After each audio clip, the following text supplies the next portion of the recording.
Assalamualaikum warahmatullahi wabarakatuh.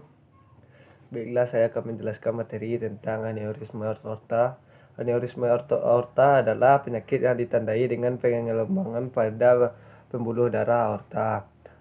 Aorta adalah pembuluh darah utama dan terbesar di tubuh manusia. Pembuluh darah ini berfungsi untuk mengalirkan darah kaya akan oksigen dari jantung ke seluruh tubuh. Aorta memiliki dinding yang tebal sehingga dapat mempertahankan bentuknya meskipun tekanan darah di dalamnya cukup tinggi.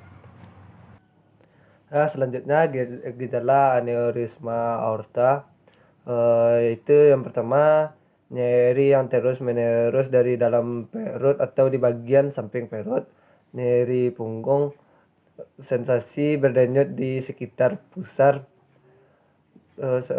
Pada aneurisma aorta dada atau torakal, beberapa gejala yang dapat muncul adalah batuk, suara menjadi serak, napas pendek, nyeri dada atau rasa tekan di dada, nyeri punggung.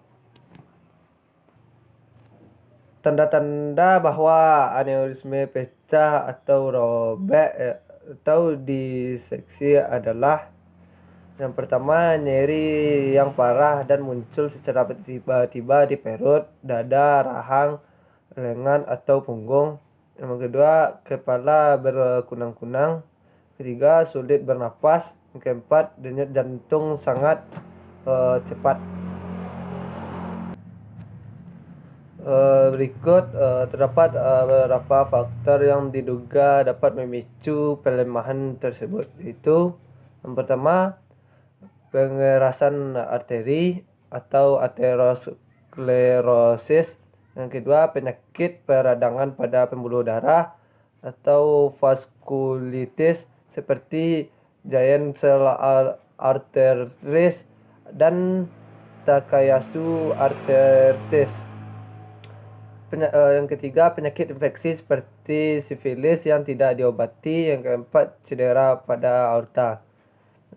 Selanjutnya terdapat juga faktor yang berisiko menyebabkan seorang terkena aneurisma aorta adalah yang pertama, memiliki kebiasaan merokok.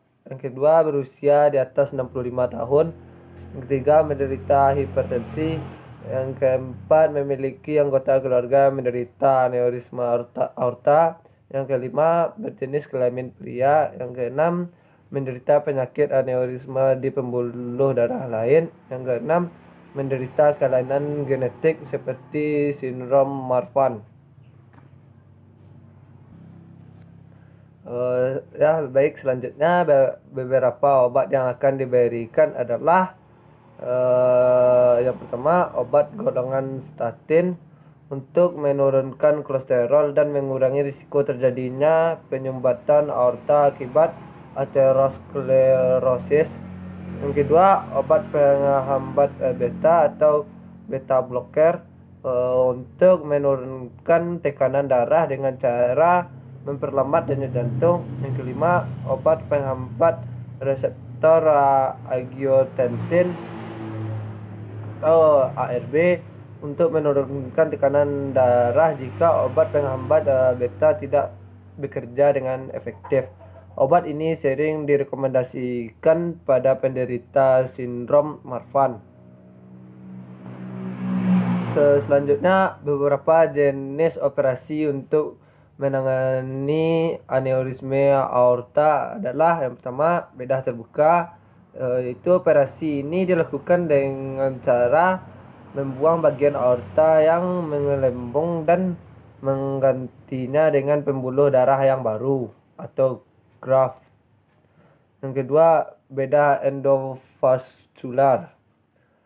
Prosedur ini lebih tidak invasif. Operasi endovaskular dilakukan dengan cara memasang stent atau ring di bagian aneurisma dengan menggunakan kateter. Stent berfungsi menguatkan dinding pembuluh aorta yang lemah dan mencegah pecahnya pembuluh tersebut.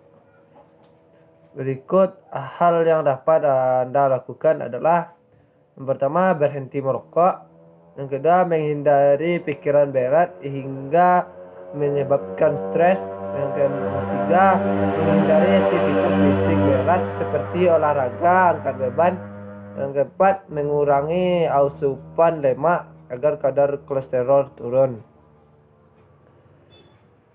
Selanjutnya, gejala pecahnya dinding aorta meliputi yang pertama, nyeri parah yang muncul mendadak pada perut, dada atau punggung. Yang kedua, kesulitan bernapas. Yang ketiga, tekanan darah rendah atau hipotensi bahkan hingga shock. Yang keempat, rasa nyeri menjalar ke punggung atau ke tungkai kaki. Selanjutnya, keringat yang keluar secara berlebihan, terus napas pendek, terus sulit menelan, terus mual dan muntah, terus jantung berdenyut cepat, terus pusing dan kehilangan kesadaran. Selanjutnya, aneurisma aorta juga dapat menyebabkan komplikasi berupa regurgitasi aorta, yaitu kondisi ketika katup aorta tidak menutup dengan sempurna sehingga darah mengalir kembali ke dalam jantung. Yang kedua, munculnya gumpalan darah yang bisa menyumbat aliran darah. Yang ketiga, gagal ginjal akibat kurangnya aliran darah ke dalam ginjal. Yang keempat, peradangan dan kerasukan jaringan usus akibat kurangnya aliran darah usus. Baiklah, sekian video dari saya. Assalamualaikum warahmatullahi wabarakatuh.